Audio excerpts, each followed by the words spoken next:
Hello and welcome to This Week in Barbados. I'm Lisa Broom, and for the next 30 minutes, I'll bring you up to date on the highlights of the week. We have for you news, sports, entertainment, and of course, Bajan lifestyle. So let's get going. Tourism in Barbados has started to recover from the battering it took in 2020 and much of this year. It has been bolstered by the news that most of the island's traditional air and sea partners are returning in spite of the COVID-19 situation, and several new ones either made first trips or will do so during the winter tourist season. Devastating. That's been the impact of COVID-19 globally, including right here in Barbados. You only have to look at its effect on the country's main industry, tourism, to understand. Here in Barbados, thousands of people depend on tourism directly or indirectly just to earn a living. Today we take a look at the impact of the COVID-19 pandemic on Barbados's main economic driver, where we were and where we are now. On any given day, planes from Barbados's main source markets could be seen landing at the Grantley Adams International Airport, filled with visitors ready to experience the island's beautiful beaches, the warmth of its people, and its distinct culture. In 2019, Barbados had one of its best years, welcoming over 700,000 visitors to the island, an average of 60,000 tourists per month. But as the coronavirus SARS-2 spread from China and was eventually declared a pandemic by the World Health Organization, it decimated the travel industry, causing Barbados's arrival numbers to plunge. In fact, just 139 tourists arrived on island in April 2020. This was despite the borders remaining open. For some, travel was too risky. For others, it was too much of a hassle, as COVID-19 testing became mandatory and quarantine periods were at times longer than a typical visitor's vacation. Minister of Tourism and International Transport Lisa Cummins said the impact of the travel industry grinding to a halt was felt across the country. The impact on the tourism sector has been something that has been intensely painful because we're not talking about the impact on the absence of airlift. We're not talking about planes not flying in the same way. We're not talking about visitors not coming. We're talking about the impact of all of those things happening on people who live among us. We're talking about thousands of Barbadians who found themselves without jobs. And without jobs, without money, and without money, they found themselves dealing with all kinds of personal issues that are real to all of us. And that's what I mean about it being painful. Perhaps one of the best examples of Barbados pivoting in the pandemic was the introduction of the Welcome Stamp initiative, described by many as an innovative tourism product, essentially allowing visitors to work where they vacationed. It was marketed globally and well received, taken advantage of by digital nomads, students, and the silver traveler. We have had close to, just in the last few months, 1,900 applications coming in from the Welcome Stamp. They have come in from all over the world, interestingly, our traditional markets and our non-traditional markets. Those persons then come to Barbados. They get so fascinated by who we are and what we do, they decide, I want to buy a house. And so we've been seeing people not just coming for a Welcome Stamp and staying and buying food, renting a car, renting a house. No. They're buying houses. We've seen people who have made the decision that they want to create and to build new businesses out of Barbados, or to even shift headquarters of their companies to Barbados because they've had such an amazing time when they're here. Sometimes when we think about a visitor, we think about restaurants, attractions, and those kinds of things. The Welcome Stamp converts a visitor into an investor, and that's where the value comes from an initiative like the Welcome Stamp. Where are we now? As travel resumed and the world continues to adapt, countries are ready to restart their tourism industries. After a 2-year break, World Travel Market got underway, bringing together travel industry professionals from over 100 countries for the first time since the pandemic. And Barbados was there. It was exciting for us. I think we've already seen a lot of the product of the work of the tourism team by bringing in new airlift. So you have had Aer Lingus coming in for the first time, KLM coming in for the first time. So we've opened up gateways out of Manchester on Aer Lingus and out of Amsterdam for the first time on KLM. But we also have the American Airlines increasing the number of flights that they're carrying. British Airways, one of our major partners, for the longest time, we were only flying out of Gatwick, and it took them a pandemic to open a gateway to Barbados from Heathrow. So that opens up Europe, it opens up Africa, it opens up Asia from the UK at Heathrow. We also have Virgin Atlantic. They're already flying, also from Manchester and from Gatwick. And I'm happy to share that in a few weeks, we will be welcoming back in Virgin Atlantic again, but this time from Edinburgh. So we have that happening. We, over the summer months, over the December months as well, the festive season, we're expecting to welcome back in WestJet. WestJet is going to be flying back in for the festive season. And British Airways, I'm going to go back to them. They have put on an additional 10 flights over the course of the 2-week festive season period. Air carrier partners have expressed confidence in the Barbados market despite COVID-19. I'm Hannah Swift, country manager for the Caribbean for Virgin Atlantic. We've seen such high demand to the Caribbean that we were able to restart our flights back in August of last year into Barbados, and then the wider Caribbean followed. So we are seeing that people in the UK and beyond are desperate to get some winter sun, and they're really keen to come out to the Caribbean and Barbados in particular. What trends are you seeing in the market? Have there been any changes? Absolutely, and I think the great thing for Barbados is what we're seeing is that people are wanting to stay longer and they're wanting to spend a little bit more. So for those people in the UK and beyond who've been locked up for a long time, they're ready, they've saved some money, they really want to have that dream holiday, and they're definitely picking Barbados for some winter sun. So that visitors as individuals are coming back, yes. That tour operators are confident in Barbados and they are booking heavily for Barbados. One operator said to us that 2022 is shaping up to be the best year in 30 years that they have been working with Barbados. That investors are equally looking to Barbados for new opportunities. I think those are clear indications that tourism is very much rebounding and that the work that has gone into the last 18 months is reaping rewards. Now, as the industry rebounds, diversifies, and more visitors come to Barbados' shores, there's a sense of hope and renewed confidence that the island will rebuild better than it was before. Well, after nearly 2 years of various versions of COVID-19 related curfews, Barbadians were finally given an ease. The nightly start of the curfew was shifted from 9 p.m. until midnight. And as expected, the move impacted restaurants and bars across the island. Let's hear their reaction. When Prime Minister Mia Amor-Motley announced the new curfew time over the weekend, many took to social media expressing their approval. We went on the road today and we met Fox. He had a similar opinion. Yeah, so 3 hours is a dream come true. Because normally sometimes when I go to work, I don't get until late on evenings.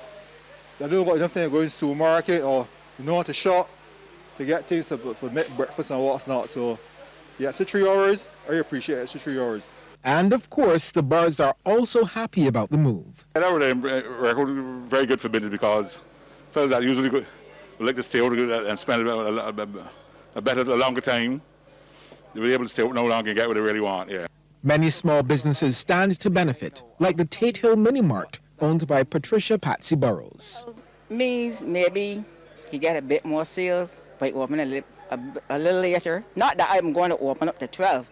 I will close off before, but it should bring in some more sales. Some of the bigger restaurants like Buzo are also thankful for the extra time.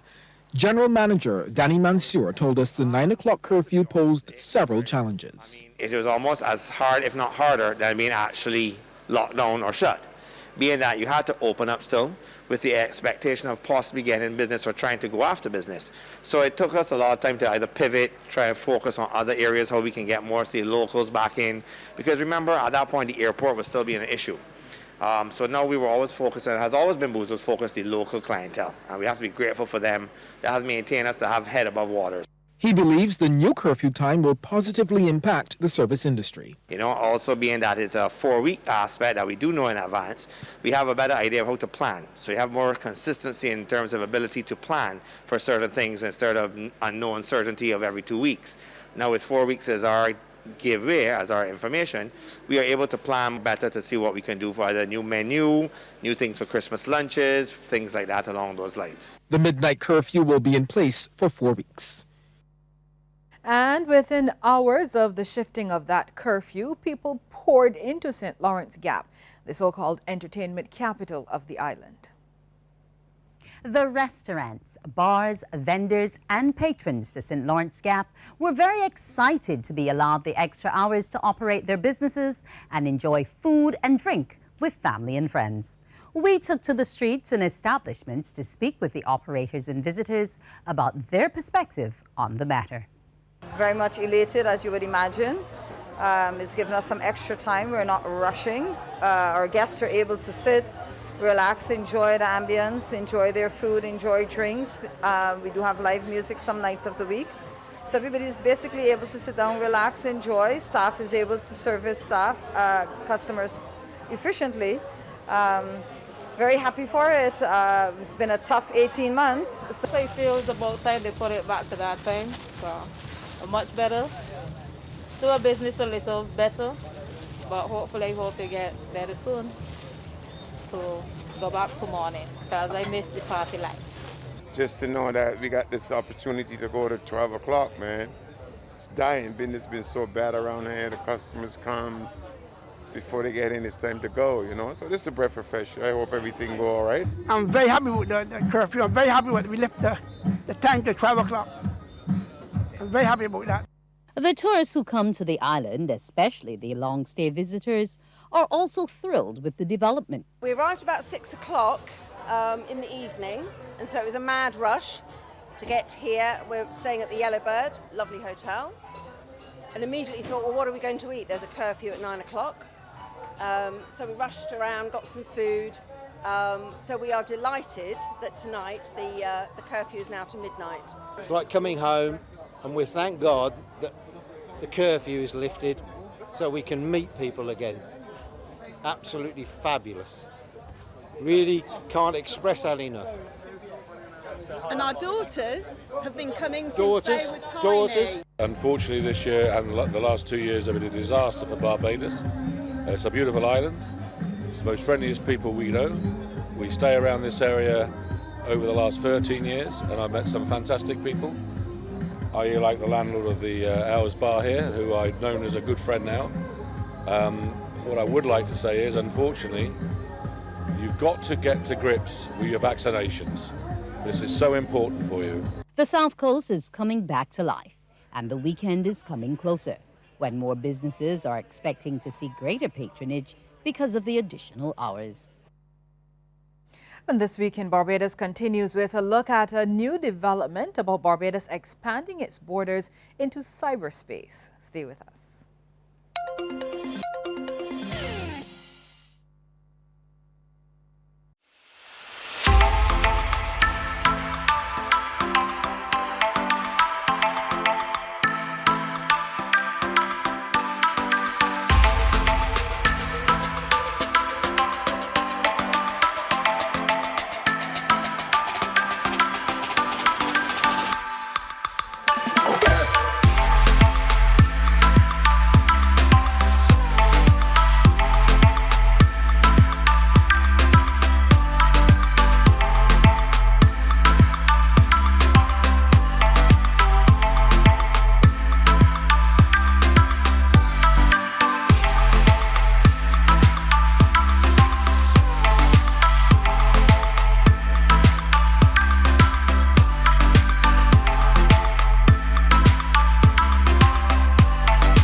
Welcome back. Well, there was an interesting development over the past week. Government announced that Barbados will be the first nation to establish an embassy in the metaverse. It came after the Ministry of Foreign Affairs and Foreign Trade signed an agreement with one of the world's leading blockchain metaverse platforms, Decentraland. And as expected, the announcement sparked public discussion on what exactly this initiative means for Barbados. On August 12th, Cabinet approved the establishment of the world's first metaverse embassy. And many Barbadians have been asking, what exactly is a metaverse? Well, the metaverse is still a new and evolving concept, but it's essentially a kind of social space that allows individuals or entities to purchase digital assets and interact in virtual reality. Today, I spoke with cybersecurity consultant Dwight Robinson, who explained the concept in more detail. It's basically a representation of all things physical, but purely in a virtual sense. And it's allowing different organizations, different persons to interact and kind of build their own world instead of having a world that's purely based on physics and typical behavior that we know in a 3D sense, is one that is basically limitless in terms of interaction and assets as well too. You actually purely have digital assets in a digital world. You could also, as I mentioned as well too from one articles online, having digital land. So you can actually have a digital representation of Barbados, so you could actually have a physical representation of the embassy in Barbados. You could travel along the roads as if you were in Barbados, remap the roads, buy property, sell property if you want, decorate your properties, all in a virtual sense. So imagine completely digital representation of all that we know physically as is now.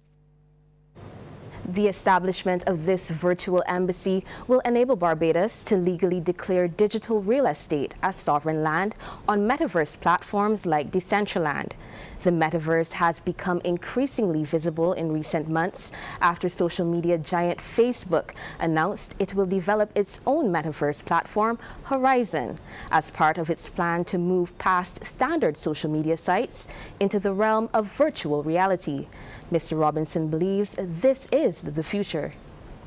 It surely is the future. I think it is, as I said, it's still evolving. It's one that we don't quite have a sense of what it's defined yet in terms of what it involves. I think it may also have different metaverses across different platforms because Facebook might have their version based on their structure. Being such a large global company, they might choose to define it in a certain way. And other metaverses might be spun up with different structures as well too. One might be based on virtual reality, one might be based purely on kind of sim style structure where you can actually have avatars that could go around and interact. One might be purely on finance and trade in terms of having instruments they could buy and sell in a virtual space, and also meet persons via video or chat, all based on a digital interaction structure. So you might have different metaverses being spun up as part of it as we continue to evolve and define this concept of metaverse in different ways.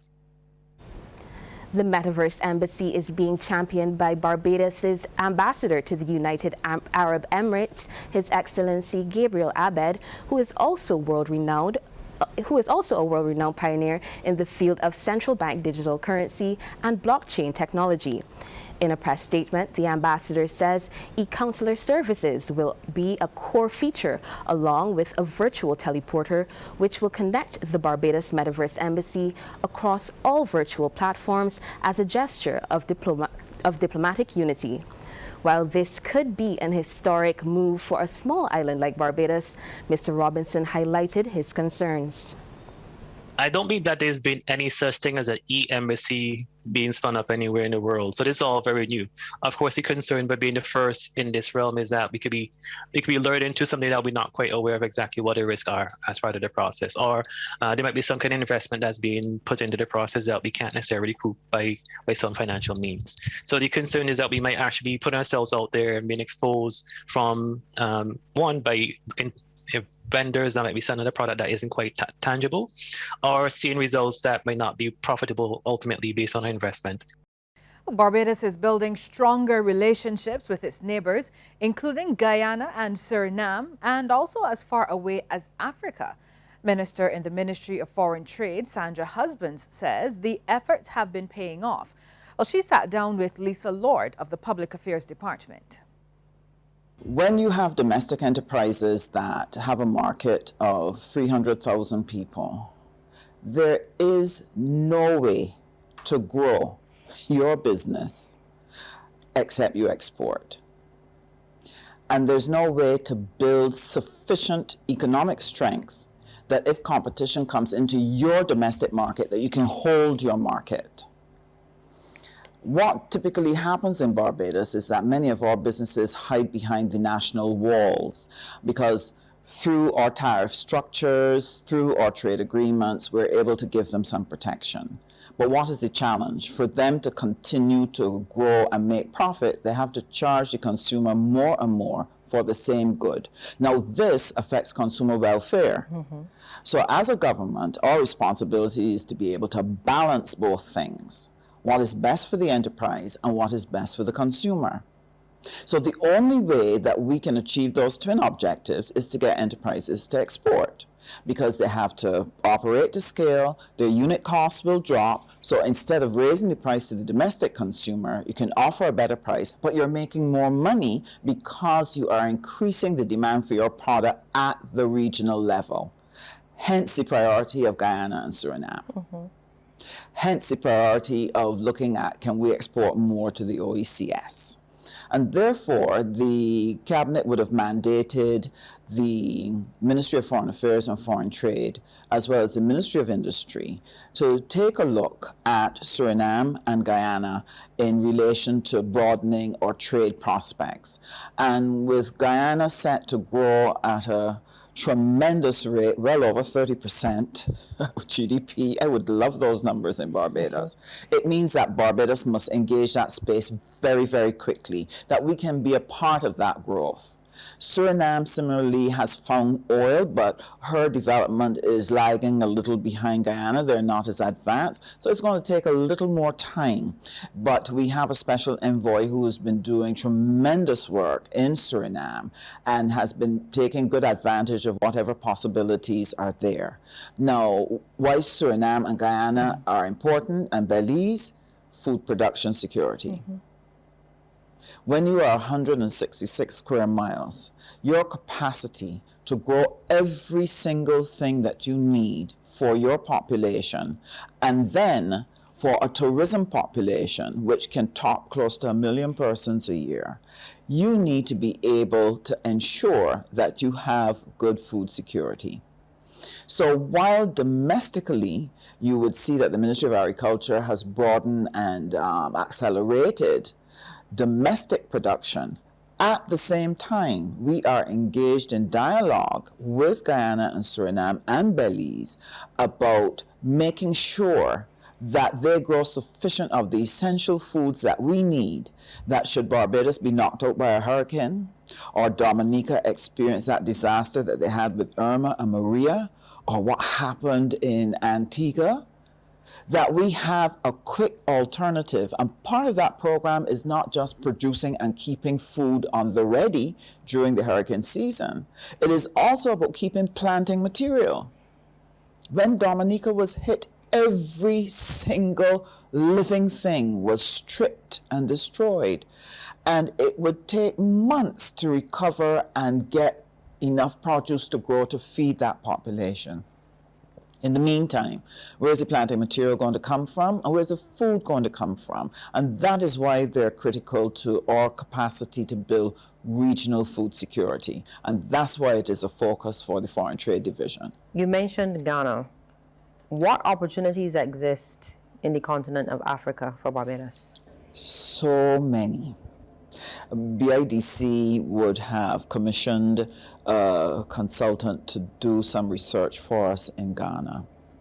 And what are some of the areas that we can look at? And in terms of agro-production, there are a number of areas that we can engage there. Besides the chicken that we talked about, you have our juices, our snacks, and so on, that we can literally make good money on. And we, as you know, Foreign Affairs and Foreign Trade just opened a mission in Ghana, and this is to help facilitate the trade. And we have a commercial attaché who's doing a wonderful job, Mr. Phillips, and we are looking forward. They're interested in everything from our ice cream back to whatever. We're also interested in Kenya. And we want to see what are some of the opportunities that might be presented in Kenya for us to do trade. So we are really looking forward to those possibilities. But one of the areas that I am very keen on would be the area of services, because we have a distinct advantage. We have highly trained persons, we have a broad range of skills, and Barbadians tend to be unconsciously brilliant about what they do. And they're able to take anything and adjust it to meet local conditions so that it works well. And that is what gave rise to what was known as the Barbados model. So international agencies, anytime they wanted to pilot a particular initiative, they would include Barbados, because Barbados will adjust and tweak until it works for our environment. And then they use the Barbados model now to export to other countries, because now it's well adjusted for developing countries. And our service providers are very good at that. On to the sporting arena now. His was a dream that started when he was just 3 years old, driving go-karts at the famed Bushy Park racing circuit here in Barbados. And just over a decade later, that dream, plus some good old Bajan hard work, has earned Zane Maloney podium finishes at the prestigious Alpine in Italy. Zane, who comes from a family of championship circuit drivers, graduated from being the national karting champion to rumbling with the big boys about 3 years ago when he started at Formula 2 in the UK. And that's before moving on to the European Championship at Alpine. And now in his second year there, Zane has summed up the 2021 season as great, ending 4th in the driver's standings after racking up 170 points across the 10 rounds. He sat down with sports reporter Anne-Marie Burke to review his season. If you were to look back firstly at the entire experience, how would you sum up your 2021 season? I would give it a 7 out of 10, to be honest. Of course, we had great results throughout the whole year. We finished 4th in the championship. But as a driver, I always want more. And I learned so much this season, so I kind of put it behind me, but learned so much, and I move it, everything that I learned onto next year. And yeah, it was a great season. We had lots of fun with RSGP, and we got good results as well. So yeah, nothing to complain about, but always stuff to work on. Of all of your races, which one you think was most memorable? Monaco, of course. The win at Monaco was crazy. It's known to be the biggest race on our calendar for the entire season, and to win at Monaco was a dream come true. The biggest event around the world. So yeah, it was great to win at Monaco, and definitely my best race of my life. Zane Maloney from Barbados is your winner here in Monaco. What's next on the cards for you? In racing, everything's kind of hush-hush and all private until it gets announced. So, to be honest, I can't say too much. I'm sure everyone go on my Instagram and you'll be able to see in the coming months what I'm doing for next year. But yeah, it's looking great, and the opportunities are arising. So I'm really happy, and ADD management, my parents, my family have really done a great job in getting me to where I am and continuing to allow me to move forward. Just sum up the entire 2021 experience. What is that word, and what are your parting words to all those who would have supported you? That one word, I can't say amazing because we didn't win the championship, but yeah, I would say great. Not much more than great, or not much less. Obviously, I wanted to do a better job, and hopefully I continue to move forward, and next year do a better job. But yeah, nothing to complain about, as it was a good season. So yeah, and to everyone else supporting me, thank you. It really does mean a lot to me, everyone supporting back home and in the Caribbean.